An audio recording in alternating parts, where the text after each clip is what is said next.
Please love me anyway. But for me, it was more when I was really right. I mean,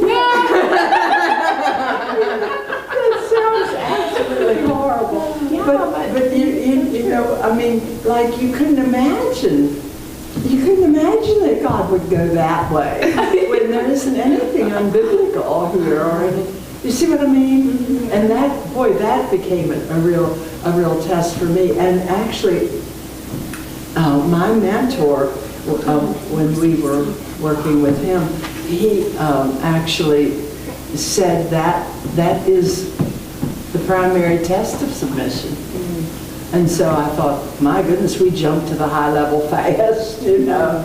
And I don't know if I even ever conquered it. I don't know what conquer would look like.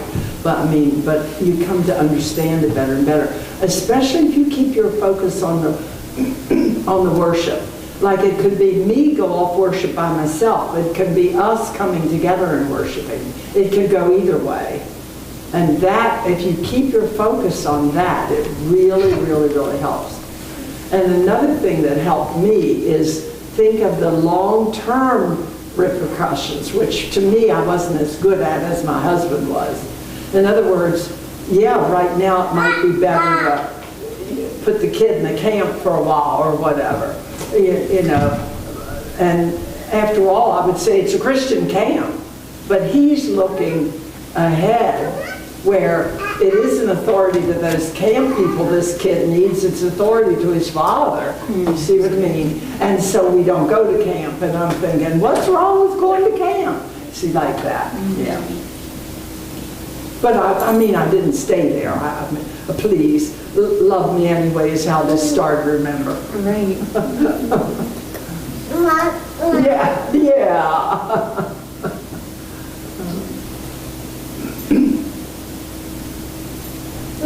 And don't forget, it's a growing thing. Like if you say, oh, I do submission, you're lying. You see, it's a growing thing. That is your goal, and that is what you're working on, and that's what you're becoming. But you know, even if your actions are always totally submissive, you know that in your deepest, deepest heart, while your actions are submitting, your other parts aren't. I mean, sometimes, you know, and so that's why we have to look at it as a sanctifying journey, you know, rather than, oh, I'm glorified in it, look at me, you see.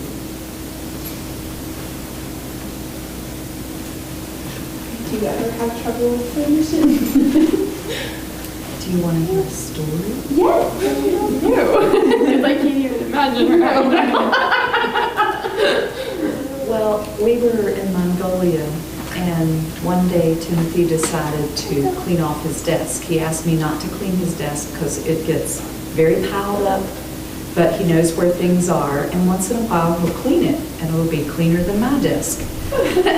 So he decided to clean his desk, and then he decided to wash the window, and then he decided to take down the curtains. You know, the desk was by the window. And so he was going way above and beyond cleaning his desk, and he was being very helpful and kind. And then he asked me to wash the curtains, and he told me not to wash them both in one load because I should wash them one at a time because they'd get cleaner, it'd be easier on the wash machine. But I had already washed those curtains together in a load, and it works fine. It was no problem, Timothy. I didn't say this, but I was talking to myself. And then I started realizing how unreasonable he was and how, you know, he didn't ask my opinion or whatever. He just told me what to do when it didn't make sense. And then I remembered some things about how he didn't seem to do too good at some other areas too. And then I thought of some more areas. And, you know, this man really was not a very good husband to me. It really builds. And suddenly I realized I had an enemy that was really working hard and getting a lot accomplished. And I came to my senses and I realized washing a curtain at a time is not a big deal. And, you know, if I could have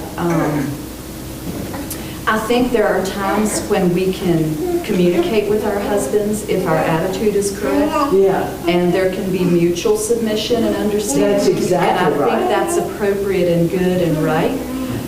But for me, I have to conquer the inner attitudes first before I feel free to do that That's why neither did we communication. ever getting this mutual stuff together. But Because I knew, if you know already that you're not right, Uh-huh. you know that's the first thing you have to do. Yeah, that's true. Right, exactly. Yeah, so anyway, I realized what was going on and realized I was listening to the accuser of the brethren and lies and not whole truths. And I realized I have a good husband and he's very good at so many things, and all these things really weren't issues when I stopped and realized what was going on. So I guess the main input I would have is when you're having trouble But with please say you submission. still struggle. Oh, no, I never struggle with that now. Right? No, but that woke me up in the future when things like that happened. I would realize quicker what was happening. Yeah. So it was actually a helpful thing to have happened because it was so major that I came to my senses and got alerted. So. The beauty of that is that's God's grace. He didn't need to even give you a realization of where to go, what to do, how to get victory, how to grow in Him. It was all His calling you to it and equipping you for it. Isn't that amazing? Yeah, He's very merciful I to mean, deliver us from the He snare of loves the us. fowler. So kind of you. Yeah. Oh, yes, I'm so sorry. No, you're fine. Okay, thank you. Thanks for the use of it.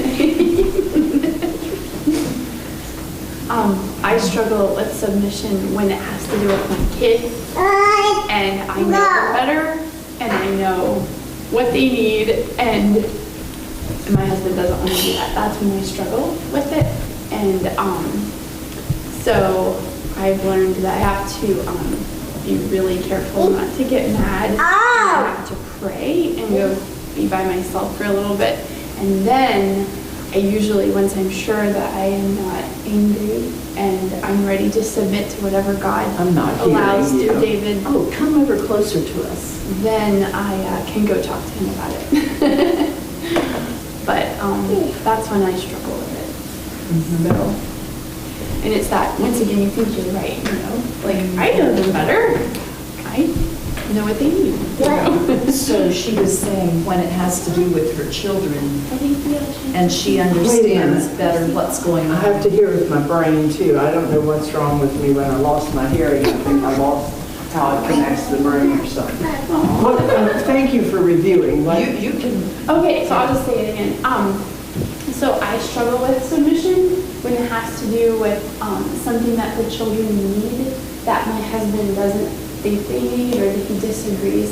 And I feel like I know them better than he does. And so that's when I really struggle. Yeah, because see, it's the truth. I know!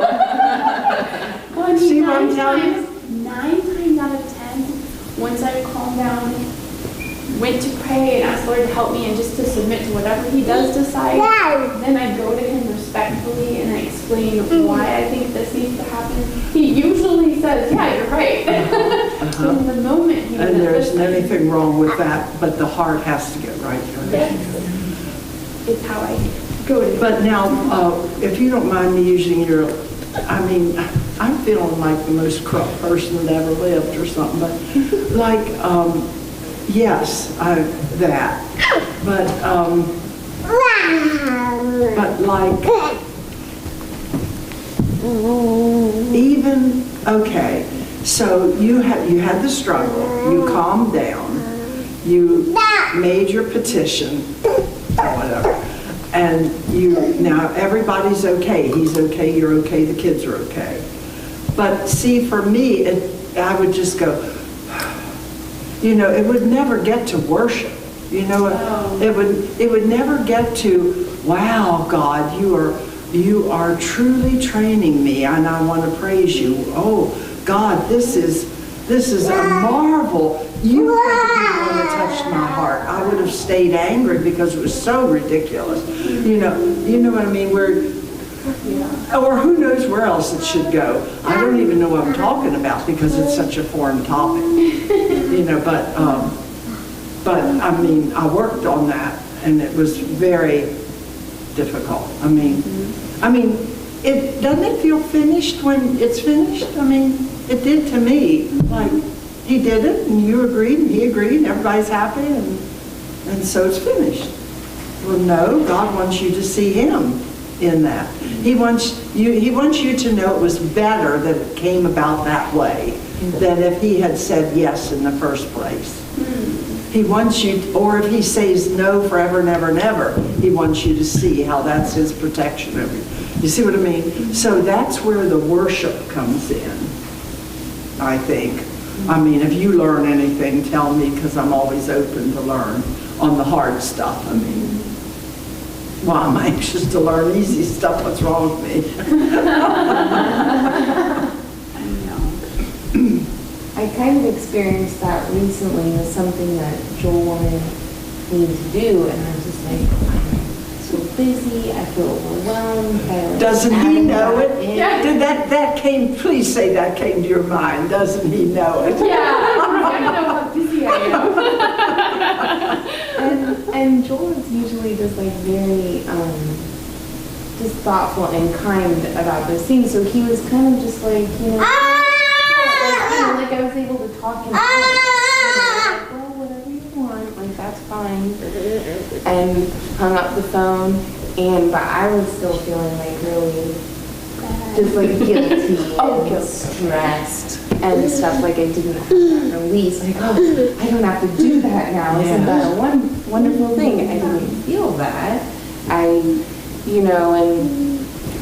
I was like, well, I could have this conversation with Joel later, like, I'm sorry if you're not able to do that, and like, it's okay, we'd get over it eventually, right?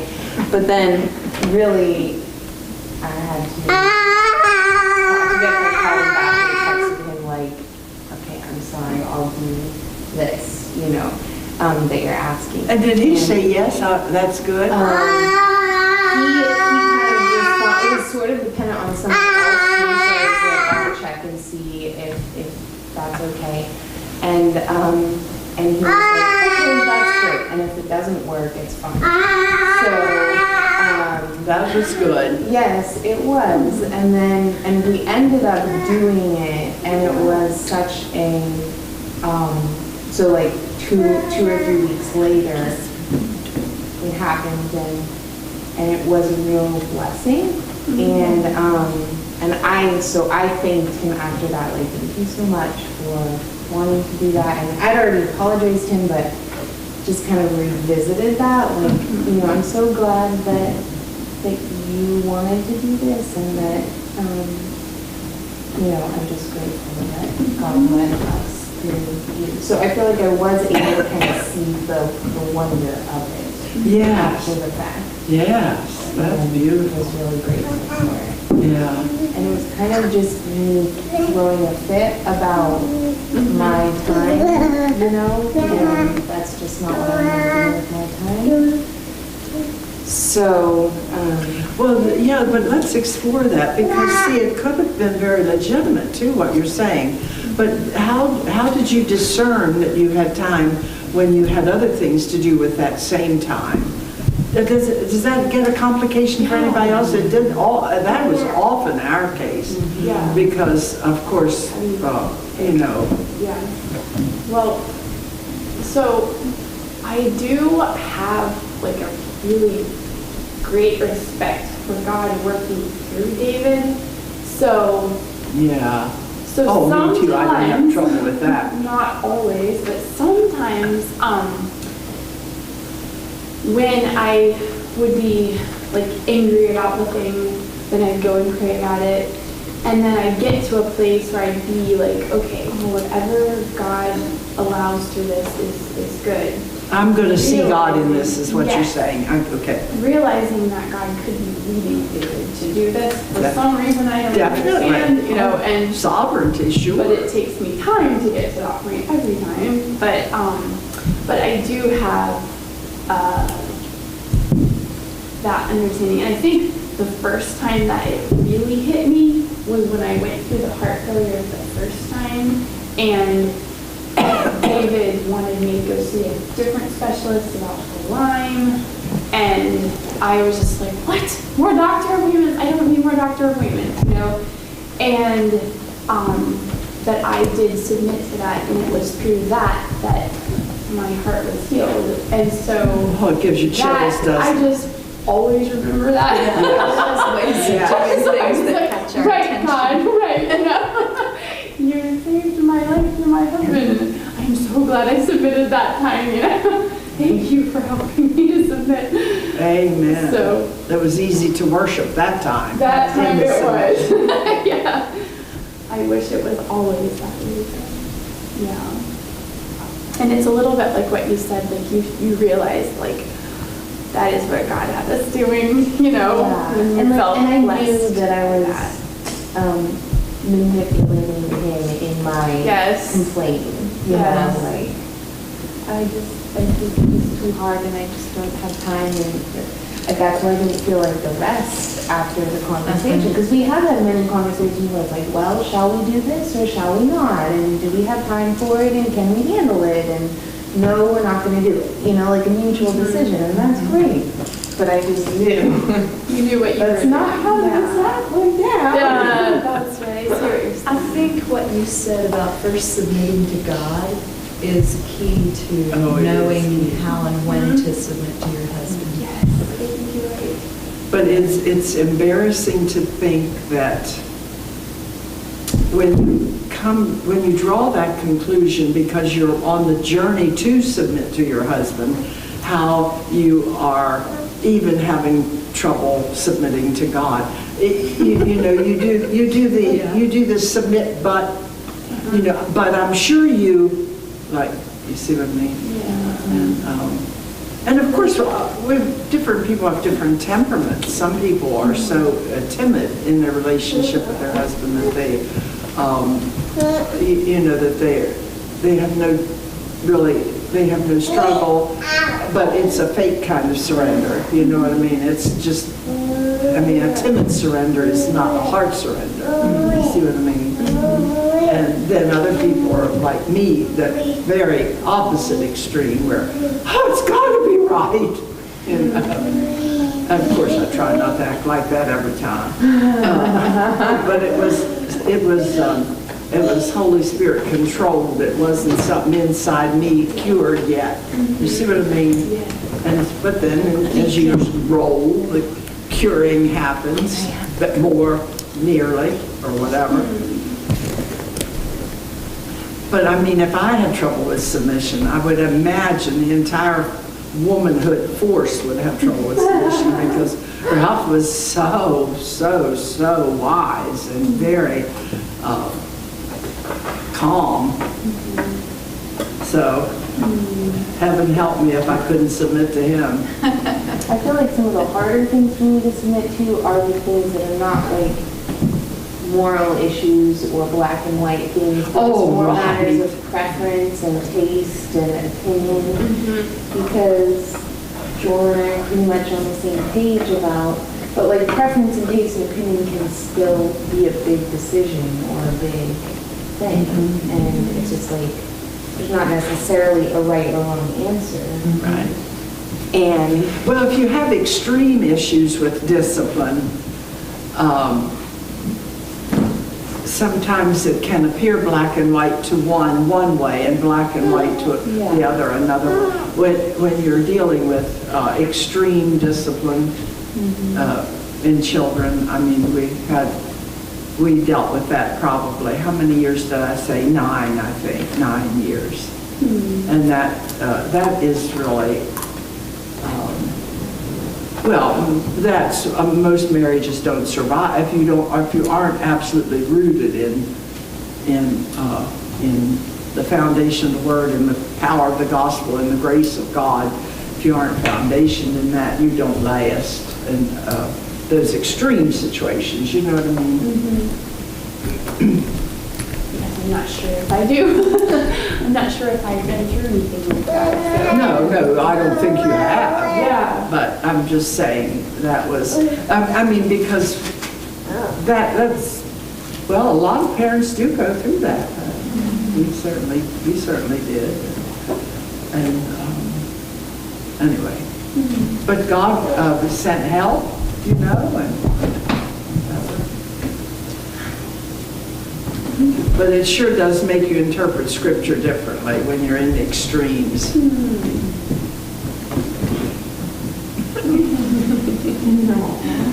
I think we have some best friends growing up here. Yes. We see each other twice a week, so. Yeah. And she's Lucy. So Lydia calls it Lucy. Soon be AC and Lucy. That's right. That's really funny. Don't you love to watch it? I mean, it's such a thrill for me to come and see their kids. I mean, you know, being so very old, you know, like even you know, when your grandkids are already old. No. You know what I mean? Yeah, I guess that would be. It's just such fun to watch them. Yes, I do, and they're that age, yeah. Okay. I only have two. I don't, why do I do that? I don't mean to do that. Oh my goodness. I went through all of life saying I only have two sons until I read this little thing that said two is a really big number when you were faced with zero. And I try to remember that and be grateful. Yeah, you know. that's a good attitude.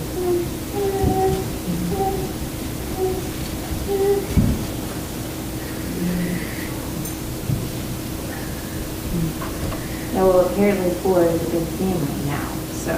Really? 4? Well, we get those comments quite often now with 4 children. Now, I don't think my parents did. My mother lost a lot of children. She was so disappointed, but she ended up with 4 of us. So. And we all lived to be old. You know what I mean? So. Are you saying your mother was a very wise woman and how she handled you and your training? Oh my goodness, yes. I am so indebted to her. I mean, it was a God thing. She had no training. I mean, in child psychology or whatever you get training in to deal with Was she that. a child of God? Well, she herself, yes. So then she had the training of the Holy Spirit. Exactly. Exactly. But I forget how old however old you would be when you get help to stand up in front of a mirror. You know, you have your buffet mirror and the dining room chair here, and you pick. So I must have been like 18 months, wouldn't you think, or something like that? Okay. She detected. I don't remember the age. I'm sure she told me, but I don't remember. She detected what? She detected that I had a disability. I mean, With dyslexia? well, no, a brain order disability. Dyslexia is in the patch. Okay. But it's Yeah, in blood. it's one of the family. And then she just decided, well, as far as she knew, my father nor her did anything to create God.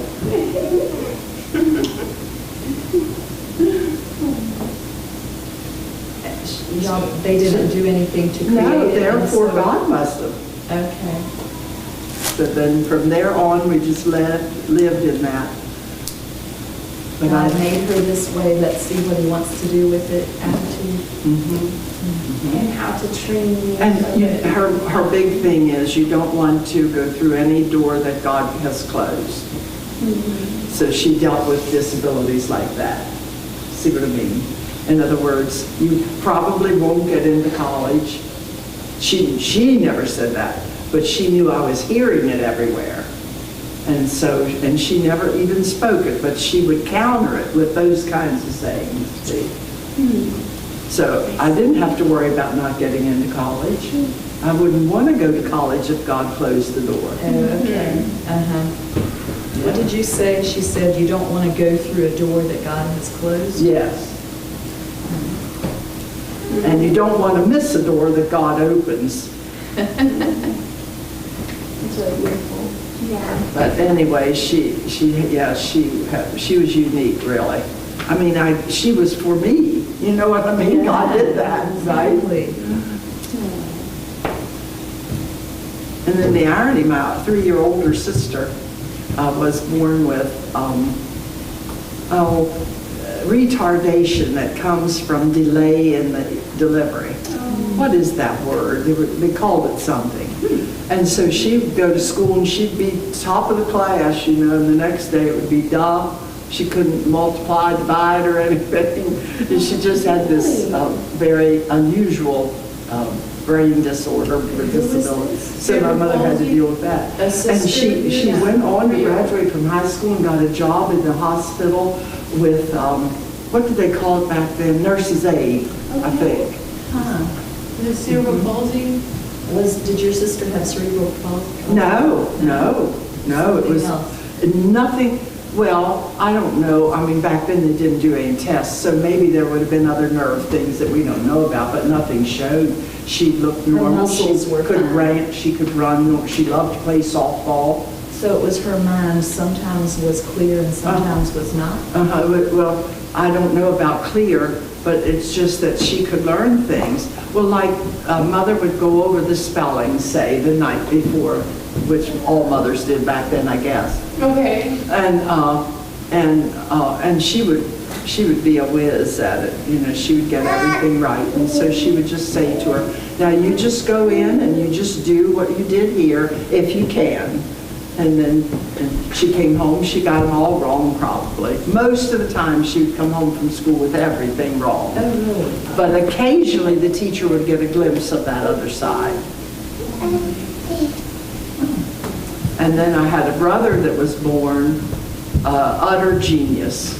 He was third. I mean, just like he looked at it and he knew it, whatever it was. It could be in the math field, the science field, the literature field.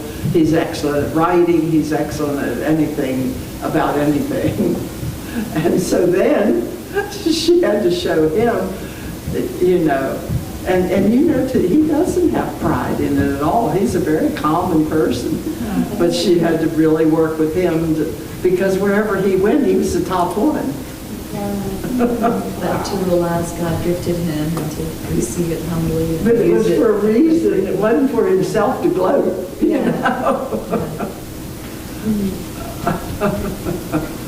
And what was the fourth child like? Well, he was born with his innards only stayed a child. There's a word for everything, and my brain doesn't bring up words.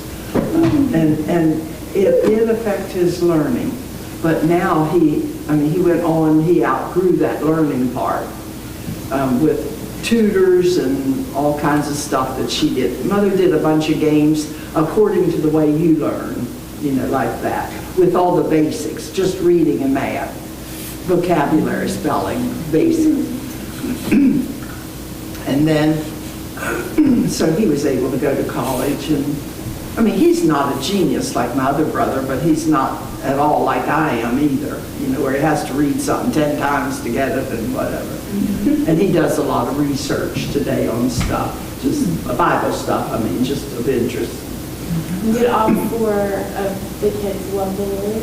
Yes, they do. But my brother that's the genius, I'm worried about his family. He has 3 boys.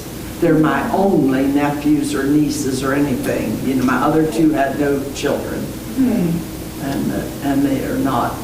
The one defies God, but the other 2, the one is in church and in a good church, but he doesn't seem warm toward it to me. And the one never goes to church but loves the Lord. Put that together. I can't myself. Can you? No. You'd be compelled to go. I just hate it if I have to miss. I've got to get there. I don't know. So I think he has to be like me. Is that the See, I don't know. Well, to their own master they stand. Now, are all your siblings believers? I think One is not. So that's still, I think, yes, I think all of them. isn't that a blessing to the parents? It is. so. Yeah, my parents didn't have to deal with any teenage rebellion, and we didn't either. The problem we had was just overnight, age 13. Wow. And from there on, it manifested itself just as strong on the other side as it had been on the rebellion side. Isn't that amazing? For which you can just praise God. There's absolutely nothing you attribute it to but the grace of God. So there was rebellion until age 13, and then there was cooperation. Then there was a hunger for knowing God. Okay. Wow. And it did eventually include cooperation. Yeah.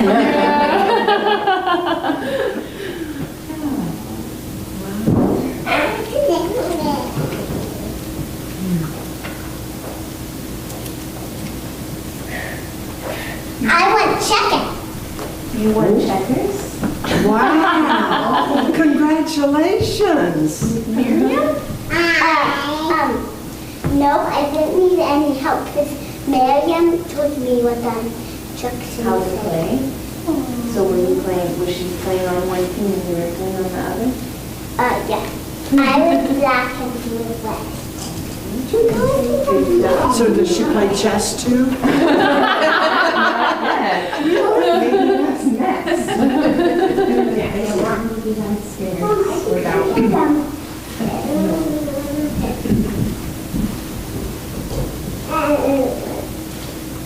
Is that time? Is time to eat or anything?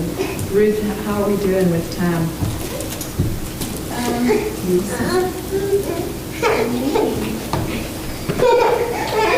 See, if we have more time, you mentioned praise, you might talk about later.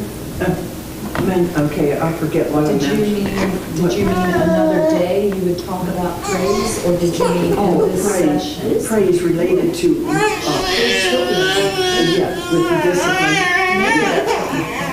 Yeah, I don't remember saying it, so. I just jotted it down Yeah. to jog your memory if you meant to do it in this session. Yeah, well, sure. I mean, I love, you know me, I love talking about anything that, where God stirs the heart to make joy in us with our kids. Well, where do you start? We've got 20 minutes more time scheduled for this session, but you don't have to use it if you don't want to. Okay, well, why don't we do this? Yeah, let's If do you that. have something to share about praise, and then we can be finished with this session. Does that sound good? Or if it leads into something else, we'll just keep going. Tell us what you were good. Yeah, No, just I mean, I'm not sharing, I'm not prepared, I mean, I'm not smart enough or Well, prepared get enough. us started. But I was gonna tell you a burden that I have about it being false praise. Okay, and it comes in a couple different ways, where the only thing I can offer my child is praise because he would get so upset if I offered him anything else. That's key alarm in the trainer, not in the child, in the teacher. Okay? Okay, you understand what I'm saying? And the second then is when you're offering false praise. You know, like, yeah, the first sounded like false, but it wasn't, because you're not praising all the time, but you're not training. You're only praising. When somebody's praiseworthy, you offer it.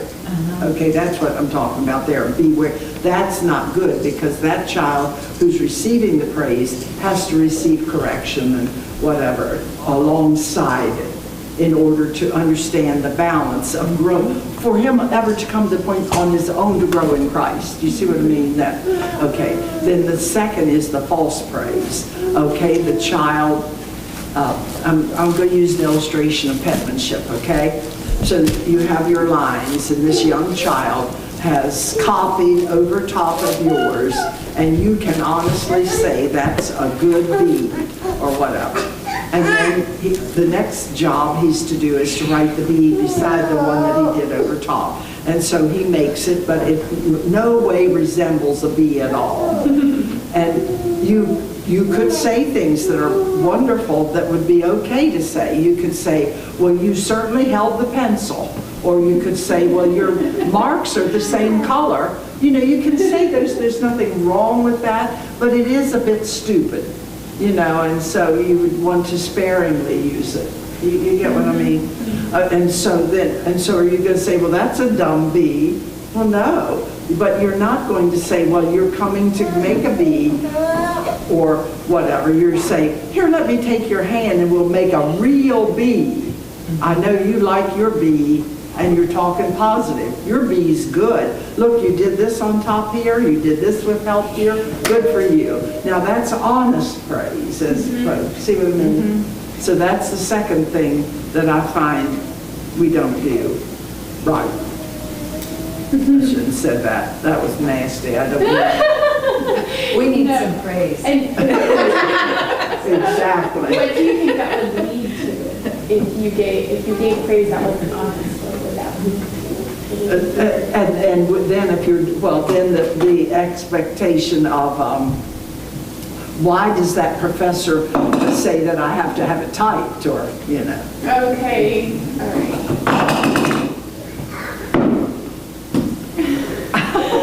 She like that baby. Your baby's asleep. Okay, then also the idea of praise. If you have been doing a lot of correcting, it is said that as many as 20 to 100 praises need to be offered for every one of the negative comments the child has heard. And I know that that is probably true. For some reason, the negative is believed. I guess it's because we have a sin nature at birth. And the praiseworthy praises are not really believed. And so they have to be repeated and repeated and repeated. But just make sure that they're honest.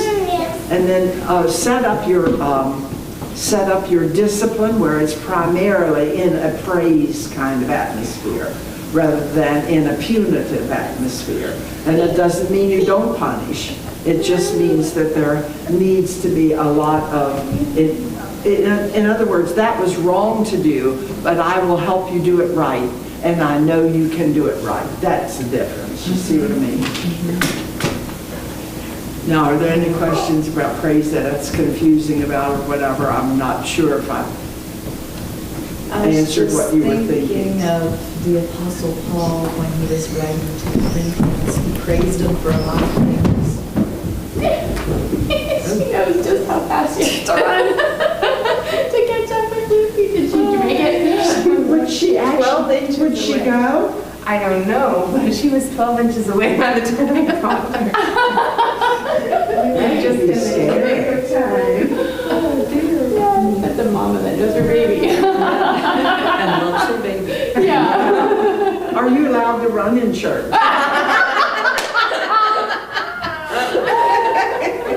I couldn't help it.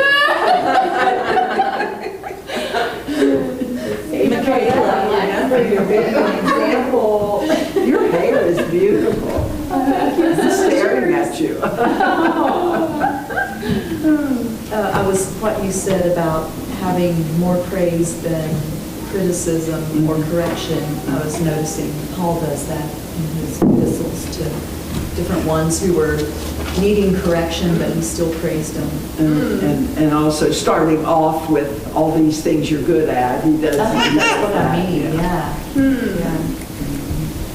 It's hard in the everyday washing of dishes and so forth to keep that in mind, you Yeah, know. it is.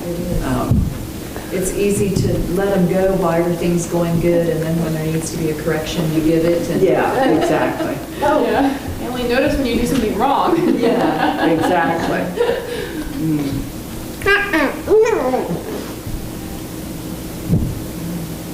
Oh, I know what about praise, excuse me. You know what is the thing that, maybe this isn't hard for you, but it was hard for me, whether it's praise or whether it's correction, whether it's instruction where the instruction isn't invited, you know what I mean? Or instruction like mathematics or any instruction. What is hard for me is to keep the focus. Like if the focus is that that child might know God, if I can keep that focus, that's going to govern how I praise. It's going to govern how I correct. But somehow in the workaday world, we lose the hands-on of that focus directly and consistently. It isn't that we don't always come to the, like if we ask ourselves, we always answer right. You see what I mean? Yeah. But living it out in how we're making decisions. But if we can keep that focus, that is a big, big help. And remind me again Because exactly what that oftentimes, focus is. to love God and love others. But that's our aim always. That's why we homeschool. So, and so if we can keep that in mind, but you know, when you're correcting, if you're thinking first, how will I offer correction that he's going to love God more because he disobeyed? You see, that's the question. And the same thing is true with praise. If I offer this praise, how is that going to help him know God better? How's it going to make him love people that can't do it as well as he does? You see what I mean? Because that's your aim. Love others, love. See in others the worth. You know, we see in others often their unworth because I'm better than they are at. And that I had a great advantage of that. I wasn't better at anything than other people. You know, I'm not trying to get praise now or anything. I mean, it's just was the honest truth. Like, I did knitting. I never, ever could knit well. But I knitted, you know. I mean, I made things. I made myself a sweater. I found it recently. I tell y'all? No. Yeah, I made it in 1952. I made it.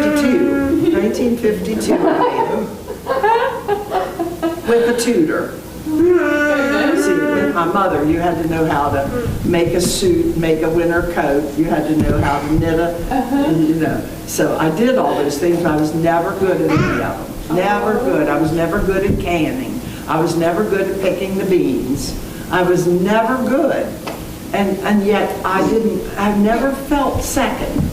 You know, it was always the way she offered the instruction, the way she offered the praise, you know. She's right there. Lucy's right there. Do you remember specific words she used? Maybe I would. I know that when I gave you. I think I've written down some of those somewhere. Trying to picture myself. Oh, okay, we'd be running from the garden with strawberries. Okay, my sister had a pail and I had a pail. Mother used to make strawberry shortcake that night. I don't know how old I would have been. And we were going, Mother sent us out to see how many we could pick in 20 minutes or 15 minutes, I don't remember. A designated time anyway. Okay. And so she just went out and blew her whistle and we came in. And my sister's pail was all full and my pail was less than full. Because coordination, see, is a part of the brain disability. Okay. I mean, everything's a part of it. There's nothing it doesn't. Okay. And so she would say something like, "Look at your sister's pail. Wow. Look at your pail. Wow. Do you know what I was just thinking? Her strawberries will taste good and yours will taste just as good. We'll mix them up in the strawberry shortcake right now." And it's like, oh, it's just the strawberry that mattered. It wasn't the Amount. I'm sure I didn't conclude that at that time, but that's what I'm sure she was doing. That was one. Those weren't the words, but I remember that scenario. Yeah. Oh, and typing. Oh my goodness. My father said to my mother, "She's taking typing in the summer. That is not being added to her GPA." drove 15 miles one way, 5 days a week, for 5 weeks to get my typing credit in the summer from who knows who at Hood College. And anyway, and I never ever typed. I know, I'm gonna say, like, what did you use that for? I never could type. I couldn't play the piano. I took piano for 7 years. Oh my goodness. Never ever could play the piano. But my recital teacher, piano teacher, was really good. I have participated in recital every year. Well, you must have played something. Well, yes. Yeah, I did. She gave me a piece a long time ahead, and I memorized it in sections. And then I could memorize the come in for the next section. But most usually, I couldn't, even at recital, I couldn't go through the whole thing because I would lose the continuity. Get what I mean?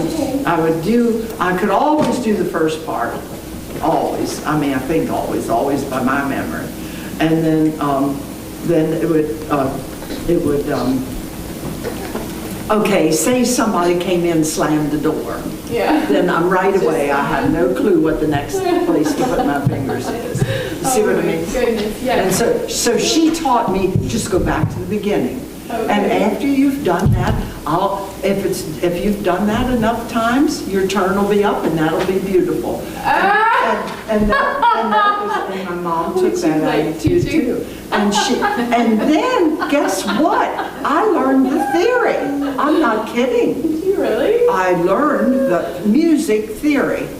I could never get but I could get what was going on, and it was wonderful. And oh my goodness, my mother would say, "See, wasn't that worth taking those lessons for?" She would do that over and over and over because she believed you had to have music to learn anything. Oh, okay. She was a big musician. My mother, she played xylophone, piano, organ. She could play any instrument she picked up just right when she picked it up. Oh, wow. Wow, that's so neat.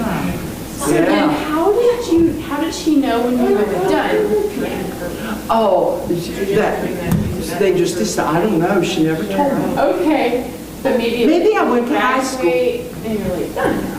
No, I didn't do it in high school, so maybe it was when I entered high school. Okay. 7 years. How far back would that be? Well, You have seventh grade? 3 years of that and 3. Oh, yeah, that's what it would have been. Okay. Yeah. All right, that's neat. Okay, I just wondered how did you decide you were done? You never I didn't got anywhere. I didn't decide. I decided I was done after the first lesson. Oh my. But I wasn't the one making the decisions, you know. Okay. Oh, blessed be the tie that binds. So then with your schedule, do you always have to have help with your schedule? Oh, Like, in what order to... brought that up? Why did you bring that up? Ralph did that. You know, that was his genius. I was just wondering about that because Yeah. you said that you had trouble with Yeah, oh, yeah. Yeah, see, that fits so into order. See, it's anything with order. And I mean, everything is starting to show it. I'm getting people assigned to different things, you know, like have a couple grandchildren that live close. That helps.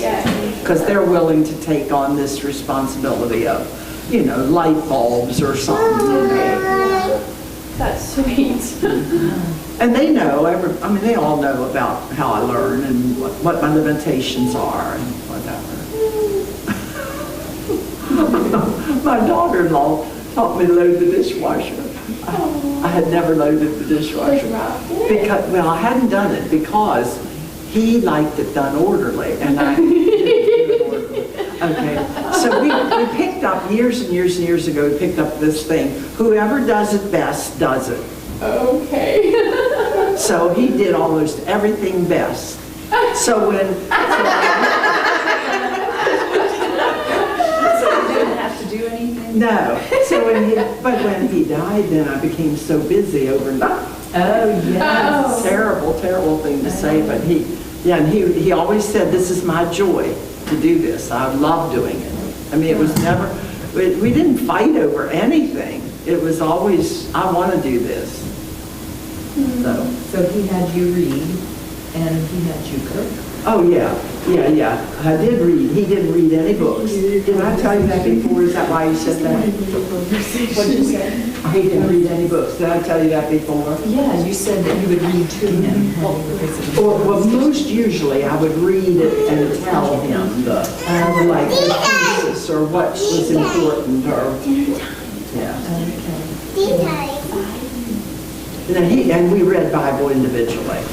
And when we read Bible, either of us read out loud. So, yeah, that was that.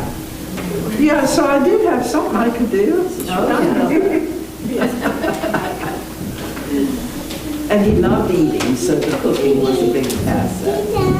Are we just going to keep on sitting here? What time is it? We have like 30 minutes, so. Oh, we do? Oh, I don't want to miss any minutes. So did you say you do cook or you don't cook? I do. Now I don't, but I did cook for him. And I didn't realize that's the only reason I was cooking, but it obviously was because it just stopped. So what do you eat now? I do. I make myself something like, I'll make this one meat, like asparagus, a sweet potato, and a salmon thing. Okay. And then another day, same thing, only different names. Yeah, okay. So it's real simple. And then, yeah, I don't actually make stuff. Like he liked casseroles and broccoli and cheese. So if I have broccoli, I have broccoli. If I have cheese, I have cheese. Okay. You don't mix things as much, yeah. Everything, and I don't really cook is what I'm You saying. don't make recipes, you just cook the individual Yeah, things. that's it, yeah. Yeah, do you miss the recipes or not? No, I don't miss it at all. Now, I get a little complicated when somebody comes in. Well, it depends, like, I can say, run out here, I want to treat you to the Dutch market or whatever. And they're okay if it's somebody in the family. But then I've just begun making a hamburger and a salad and potato chips for people that come in to, you know, like yesterday, Beth was there and helped me all day doing this work in this room I was telling you about. Okay. And she said, well, let's go out to lunch. And I said, well, I was hoping you would say that, but I don't want to give up the time, so. And so anyway, we do that kind of puny cooking, I guess you'd say. If Christmas is coming. Well, just have a carry-in. You bring this, I'll make this. Yeah, we do that now. We never did that, I always made everything. But I'm going to make a bunch of hors d'oeuvres, I think, and desserts, and then they'll bring food. That's how I'm thinking. I think I'd maybe do it that way, I don't know. Do you think you'll do any baking? I'm sorry. Will you do any baking Now or ever? for Christmas? Now, I did actually my daughter-in-law said, well, you have to make cookies because everybody likes your cookies, and so why should we go for seconds? And so I'm making a few. I'm nothing like last year, nothing like that. I made, what did I make for Thanksgiving? Just Buckeye brownies and chocolate chip and snickerdoodle, and then this gluten-free one that is wonderful, coconut almond flour chocolate chips. That is a delicious cookie. I haven't made that yet, but I have the ingredients.